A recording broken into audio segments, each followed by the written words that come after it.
Welcome to Madden on the Line. I'm Jo Madden, and if there's money on the board, we're absolutely paying attention. The bracket is set, and March Madness is officially here. This is the time of year when the entire betting market really does change. Casual money completely floods in, lines move fast, and if you're paying attention, there's real opportunity to find some value out there.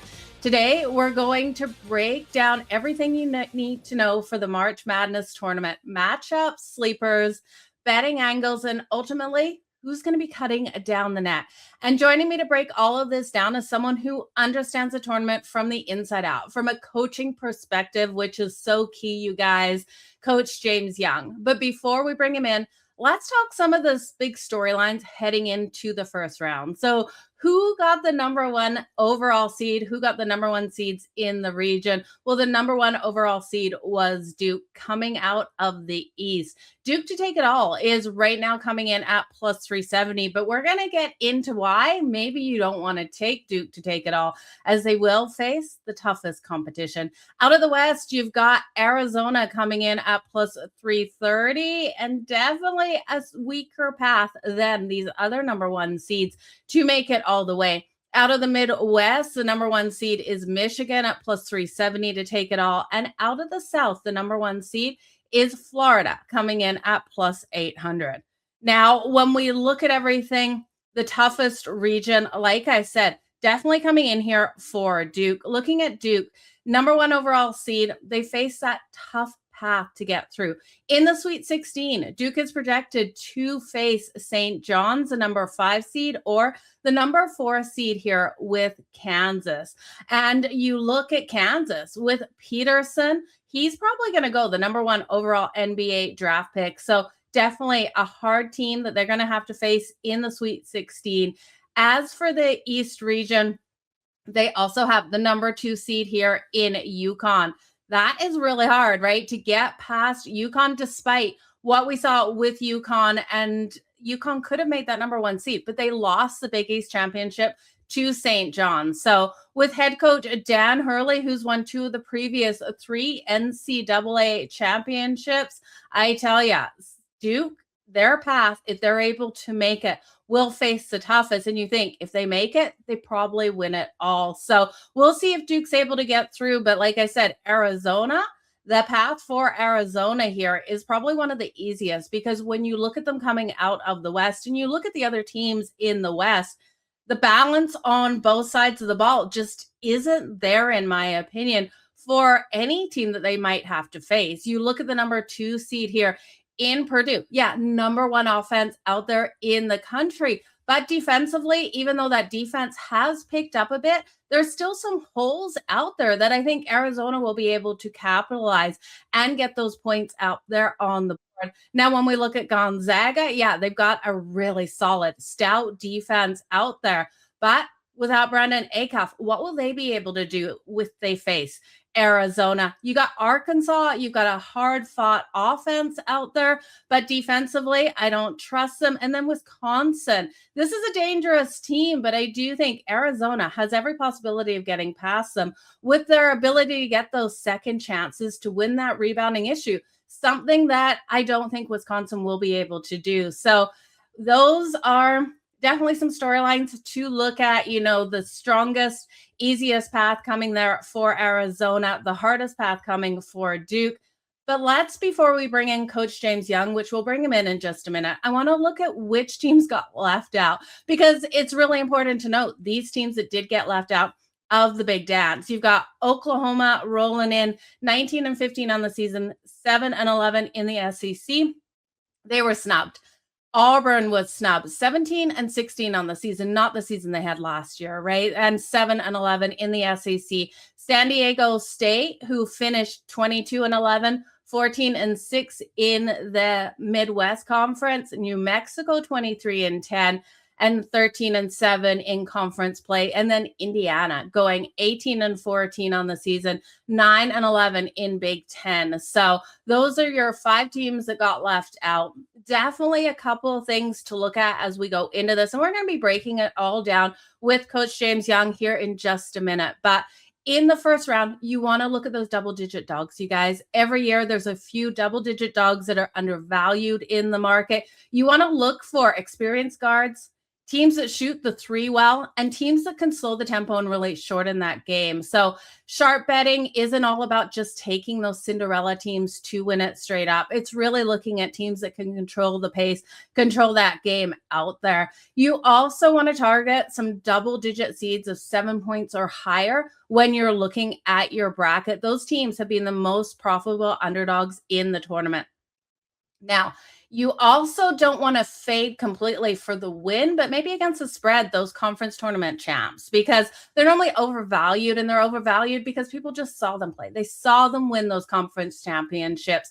And the lines, the books, they absolutely react. They put those spreads that little bit higher because they know the public money is going to come in on them. And then, like we talked about on Thursday, looking at those first half unders, you guys, when you're betting this first round here, looking at those first half unders as these teams test each other out. They slow the pace out there. You're on a neutral court. There's long TV timeouts, and that tempo just won't be there in the first half of that game.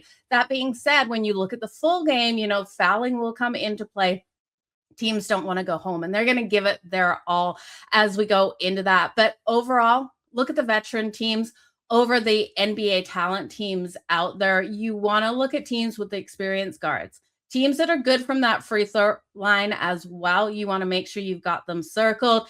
And then in that second round, one thing I like to do is I like to fade the public favorites out there, the public darlings when you go into the second round, because the public loves the Cinderella story, but the books, they adjust quickly to that. And remember, momentum matters in March. Confidence, the rhythm in those first couple of games, they carry through to the next weekend. So with that being said, those are the betting angles that we're going to look at as we go through the tournament, the games that we're looking at. But now it's time to bring in Coach James Young to talk what he's liking and everything out there. So Coach, welcome to the show. Jo, it's been a minute. Thanks for having me on. But yeah, this is the best time of year, right? When you talk about March, I just want to kind of, before we get into it, kind of get people to understand with my track record and coaching and scouting, I'm going to see things a little bit differently. I'm a big style make matchup kind of guy, and I think Jo, you made some really good points. That what I look at, folks. Experience matters. Experience matters always, because you got to have guys that are going to know where their teammates are when it's all said and done. So very rarely do you put a team together, right? Look at the amount of money that Kentucky spent, for example, $23 million. The team that was top 10 preseason just hasn't really gotten it together as a team. So I want, before people get into number one, I want you to look at the fact that experience does matter. Coaching matters. I think this is where, guys can steal wins because of their coaching ability. I'll give an example. One thing I'll tell the public right now is one guy I always look at is, if they get to the second round, I always seem to take them, is Michigan State. I don't think people realize that one-day turnarounds is tough. So if you kind of, and I'm going to peel back from a coach's angle, right? When you go into the NCAA tournament, let's say you play on Thursday. You're going to play on Thursday, and then you're going to have matchups set up for both games on Saturday, depending on if you win and lose. Rick Pitino made this point after, I think he lost, when he won in the semifinals. And he said, I'm going to sit back and have a cigar, and I have my four assistants. One's watching each of the two teams offensively and defensively. And that's where the chess match begins, right, Jo? So the fact that Tom Izzo is as good as there is in adjusting in-game or giving you something that you haven't seen on tape, even the game before, a little bit of gamesmanship. So I think experience matters. I think coaching matters. I think style of play also matters. I don't know if you got into these teams. I'm going to tell you right now, there are teams that I just don't like in the tournament. I don't like Alabama. I'm going to be flat out.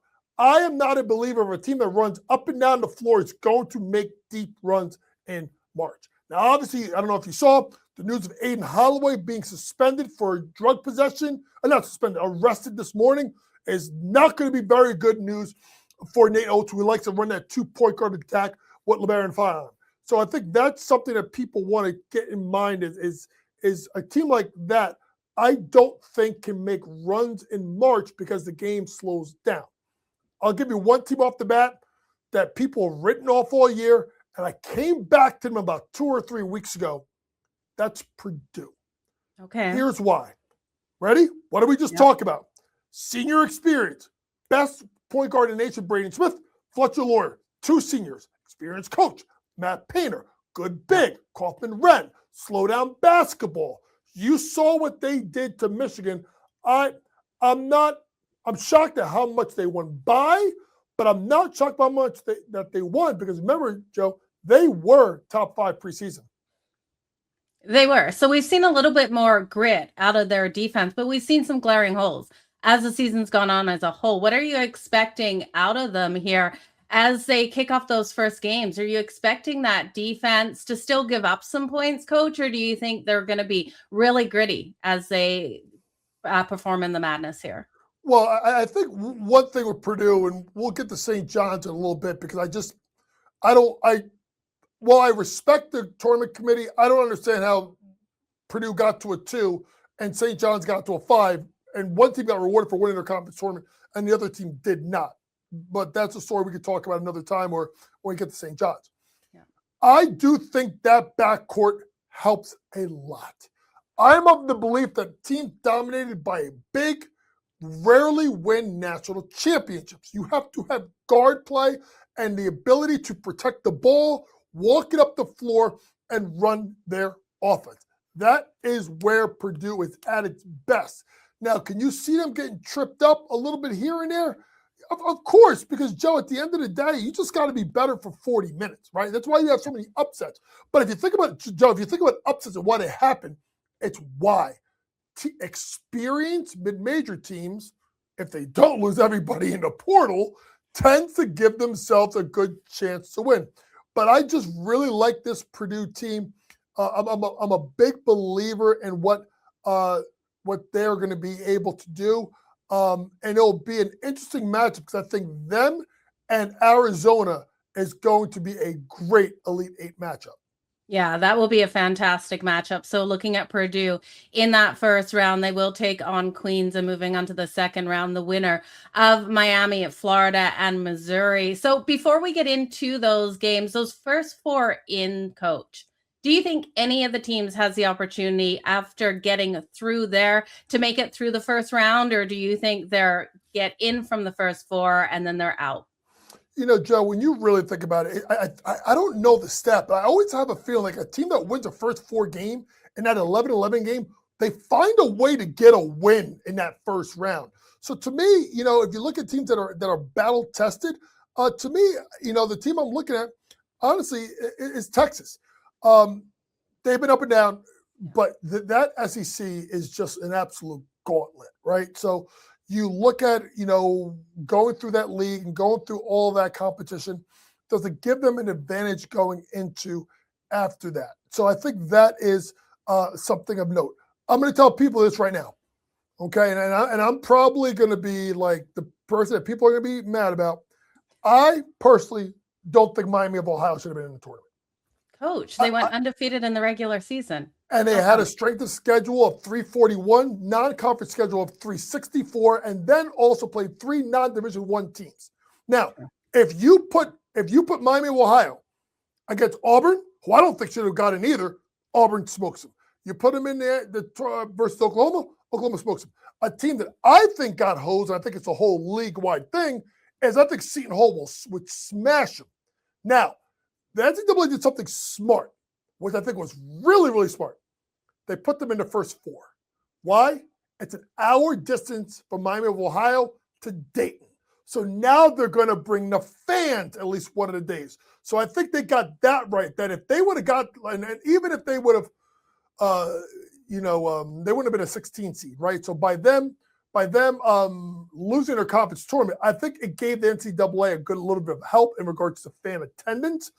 Because if they would have won their tournament, Joe, they wouldn't have been one of the 4 worst teams. They would have been 16, right? So it kind of gave the NCAA a little bit of a break.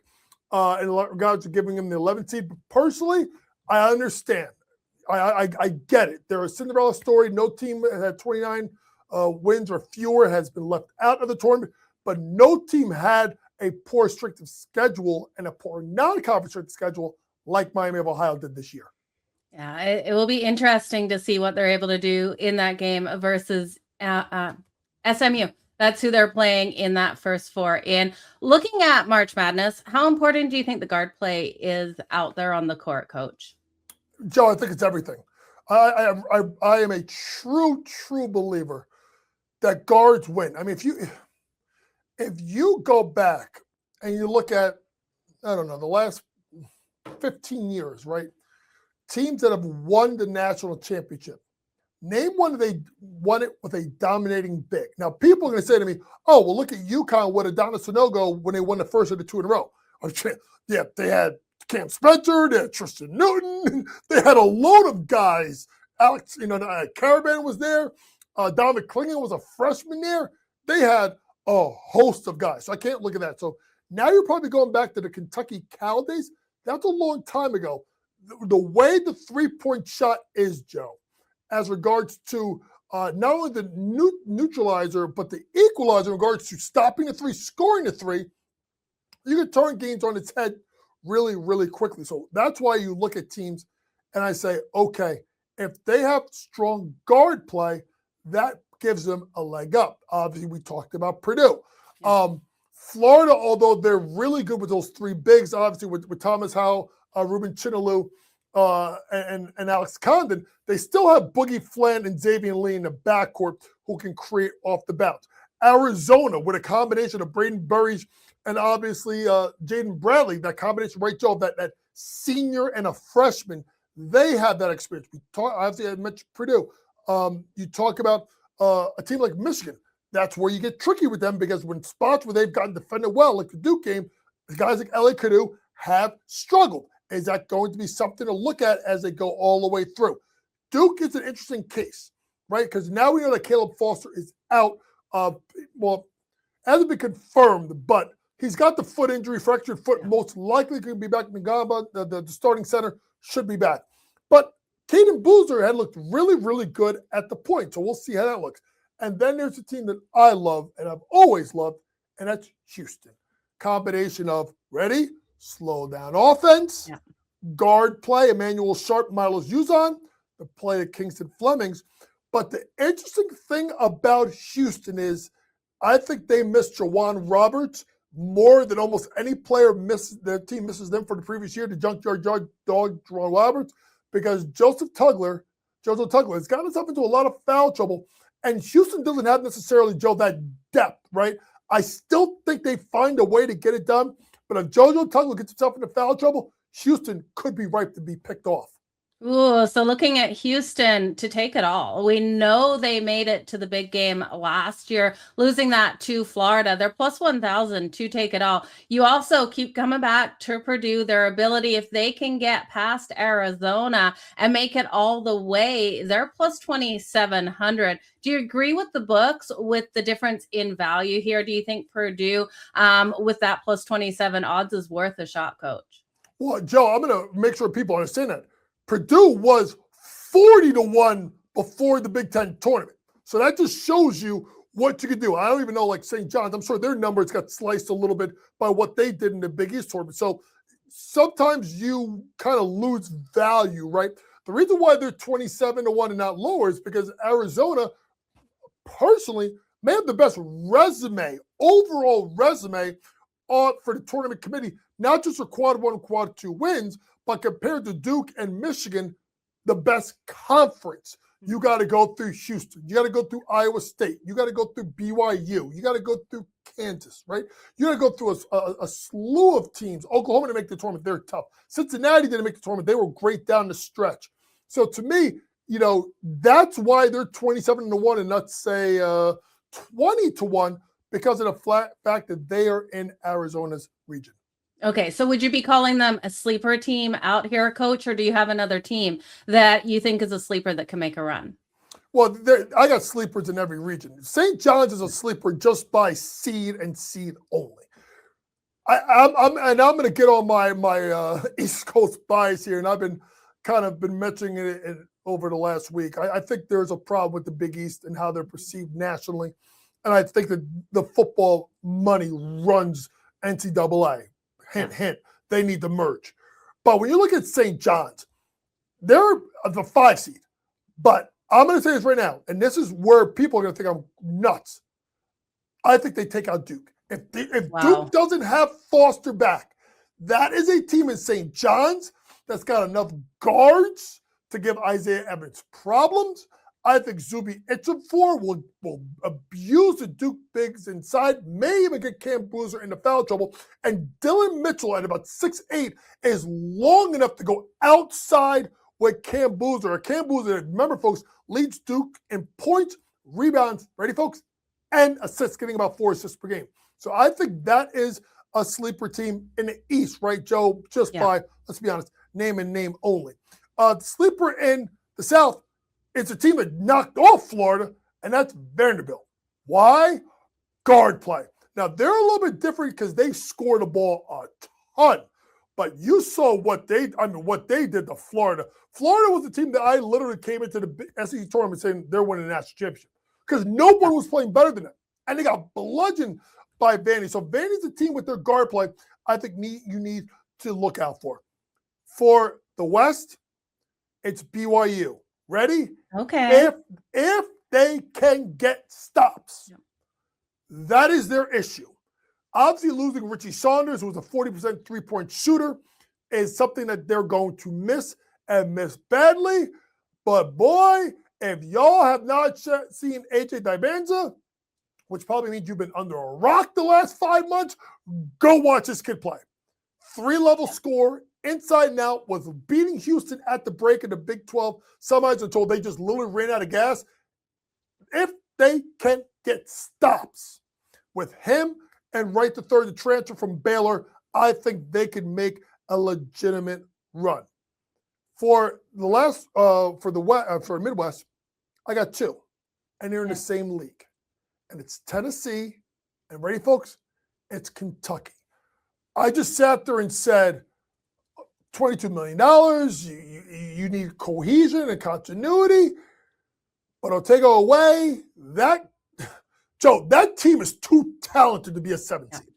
They're really way too talented to be a 7 seed. So that is a team that can get on a run. If Iowa State has a rough shooting night, that is a pickoff right there, 7-2, and they could go on a run as well. When you get to Tennessee, why? Rick Barnes. Jacoby Gillespie, guard play, rugged, up front, and can rebound the snot out of the ball. Tennessee, don't sleep on them as well. Okay, Coach. So the question everyone wants to know, who's going to be cutting down the nets? Who's going to win the national championship, in your opinion? Well, Joe, you've known me long enough from our days together at SportsGrid, and I've been taking this team every single year. And every year I get closer and closer and closer. Folks, I'm going to throw a curveball. It's Houston. I just look at that backcourt, and I see those 3. And if Kingston Flemings, who shot the ball poorly on the stretch, can get going. When you talk about teams in regards to it being tough to get ready for a team a couple of days later, I think of Pete Carroll and the Princeton offense, right? I think of the amoeba defense of UNLV. I think of Tom Izzo and his game planning. I think of the 2-3 zone of Jimmy Boeheim. I just think about what Calvin Sampson does. I heard a funny quote over the weekend. Rick Pitino said about Gene Holloway and his Seton Hall team, they play like they haven't eaten in a week. Well, Calvin Sampson's team looks like a team hasn't eaten in a month because they bring it every single year. I thought they just missed out. I think Kingston Flemings is the difference maker. No offense to LJ Cryer, but this is a better bucket getter, and Chris Sinak is playing good ball. If they keep Joseph Tuggle out of foul trouble, I like Houston to win the national championship. Okay, you guys, if you want to tail Coach James Young there, Houston to take the national championship right now, coming in at plus 1,000 across the books. Coach, I appreciate your time here today joining me. Everyone can find you on SportsGrid, but where can they find you for everything else? Yeah, I'm Coach Young on social media. I do have a Substack called The Coach's Edge. Be on the lookout for that for the next day or so. By tomorrow or Wednesday, you'll have my prediction, which I gave to Joe, but I'll give you detailed predictions. But I break down all four regions. I give you the number one seed. I give you my contender. I give you my sleeper team. I give you my best player, which we didn't go through, the best coach in each region, and a round one upset. But because it's with Joe, I'll give it to you guys really quick. My upsets. South Florida to beat Louisville. I'm concerned about Louisville relies too much on the three-point line. South Florida can defend them and defend really, really well. VCU over North Carolina. I think North Carolina's not the same, but like Caleb Wilson. Shout out to Phil Martelli Jr. Yes, that is Phil Martelli's senior son, the coach at VCU. Did a great job at Bryant. Is going to spring an upset. When you get to 7-10 in the West, I'm taking Missouri over Miami. Listen, John Lucas has done a fantastic job in year one at Miami. I just look at that resume of who everyone had to play. I know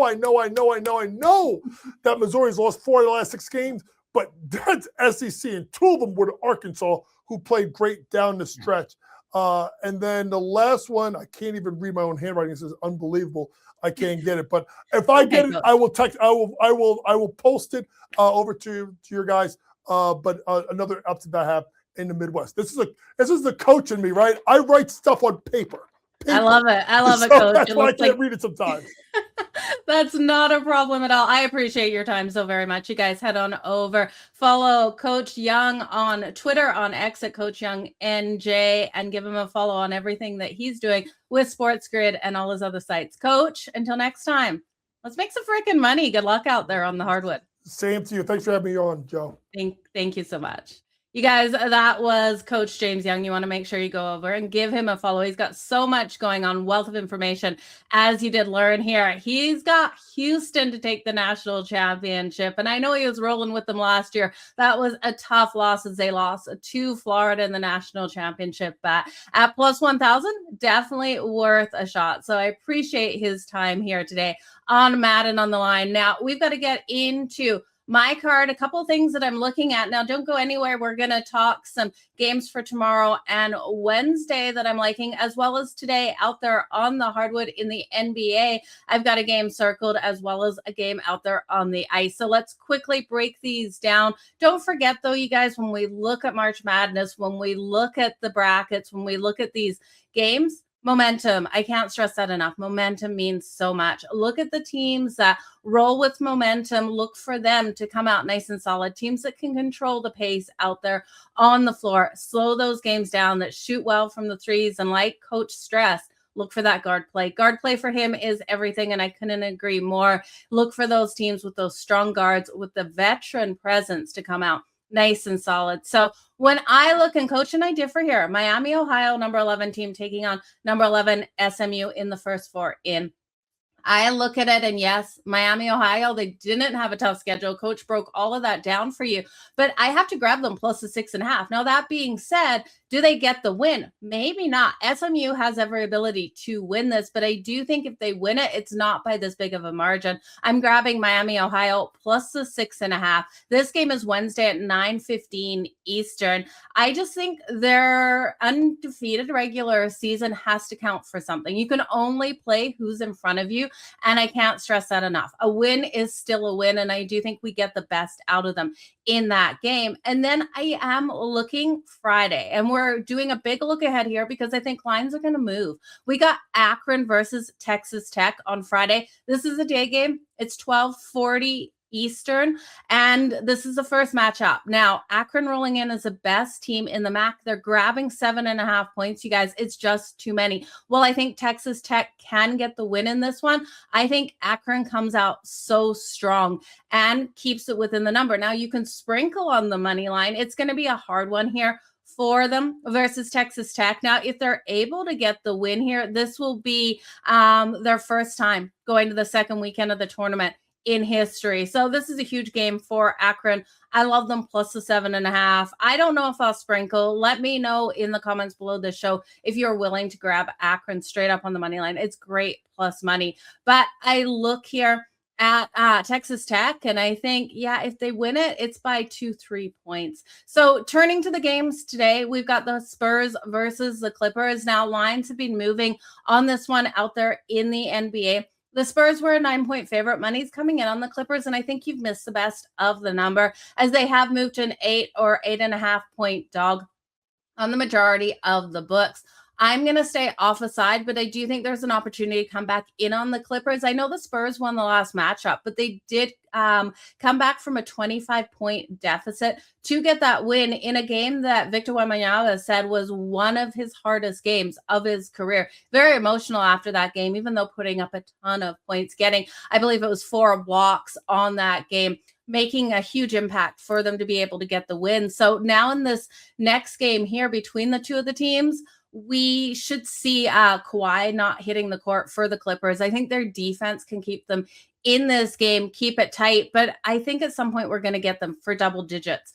I also like the under 233.5. It's got to be more of a defensive battle, in my opinion, between these two. And then turning to the ice, last but not least, you guys, we have the Pittsburgh Penguins versus the Colorado Avalanche. This one has a total of 6.5. Now, the Penguins might have Sidney Crosby back. They have Malkin in the lineup. Madden has been playing really strong for them as well. He's got a goal in 3 of the last 4. I do think they'll score in this matchup here with Mackenzie Blackwood expected between the pipes for Colorado. Now, as for Colorado, you know this team, this high-octane offense is going to push it out there. They're going to get those goals on the board. You look at the top line with Nichushkin, Cale Makar, Nathan McKinnon, powerhouse a top line out there. Sorry, it's not Cale Makar on that top line. He's on the top defensive. It is Martin Necas. So you look at the top offensive line with Nichushkin, Necas, and Nathan McKinnon, and you know they're going to get those points up on the board.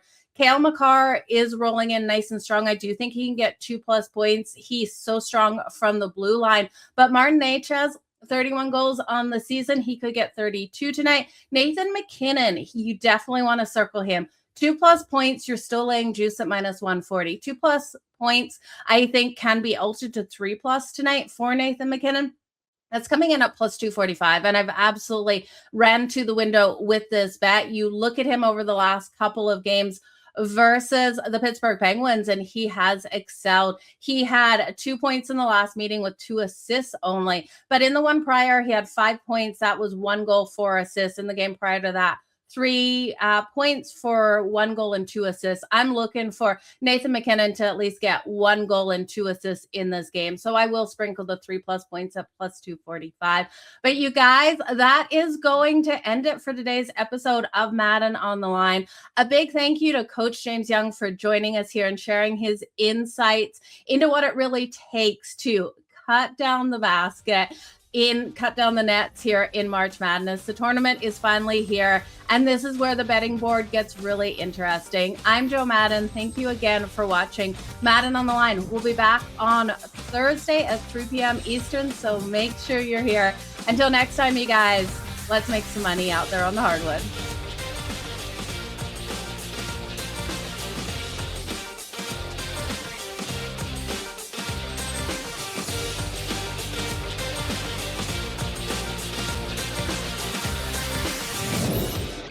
There's more happening behind the headlines, and you deserve the full story. At Biz Talk Today TV, we break down investing, government moves, entertainment business, and even sports gambling, all in one place. Real conversations, smart insights, content that helps you think smarter and stay ahead. Thousands are tuning in. Don't miss what's next. Subscribe now to Biz Talk Today TV on YouTube and join the conversation shaping the future.